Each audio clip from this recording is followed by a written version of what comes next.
Hello friends, welcome to Ramas Yummy Kitchen. இன்றைக்கி வந்து நம்ம சிம்பிளாக ஒரு நண்டு ரசம் தான் பார்க்க போகிறோம். நண்டு ரசத்துக்கு இந்த மாதிரி நண்டோட சைடில் இருக்கிற கால் மட்டும் போதும். அதை எடுத்து வச்சுருக்கேன். ரசம் வந்து நம்ம எப்பவும் வைக்கிற மாதிரி புளி கரைச்சி, தக்காளி பழம், மிளகு, சீரகம், காஞ்ச மிளகா, தோரம்பருப்பு வச்சு அரைச்சி ரெடி பண்ணிட்டேன். இப்போ ரசத்தை எப்படி தாளிக்கிறதுன்னு நம்ம பார்க்கலாம். கடாயில் எண்ணெய் வந்து ஒரு ஸ்பூன் ஊற்றிருக்கேன். கடுகு தாளிச்சிக்கலாம். அது கூடவே 2 காஞ்ச மிளகாய் சேர்த்துக்கலாம். ரொம்ப ஈஸி.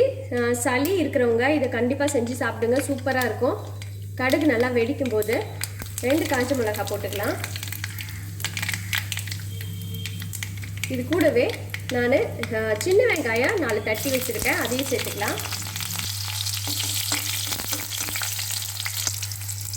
இப்போ சின்ன வெங்காயம் வதங்கினதுக்கப்புறமா நம்ம ரெடி பண்ணி வச்ச ரசத்தை இதில் சேர்த்துக்கலாம். இது கூடவே நம்ம எடுத்து வச்ச நண்டோட கால். இப்போ இது கொதி வரும்போது பூண்டு தட்டி வச்சிருக்கேன், அதை சேர்த்துட்டு கருவேப்பிலை, கொத்தமல்லி சேர்த்துக்கலாம். நல்லா கொதிச்சு வரட்டும்.